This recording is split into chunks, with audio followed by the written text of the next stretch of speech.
नमस्कार भैया बहनी, आज हम एक महाशिवरात्रि सोहर गीत लेके आई है। आप सब कैसे लाग कमेंट करके जरूर बताइए। हाथ लिए भांगे का गोला ता गऊ राजा गावई ते गऊ राजा गावई हो।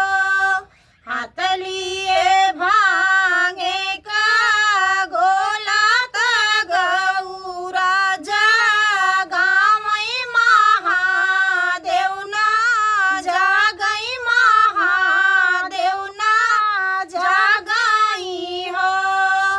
गंगा जगावई जमुना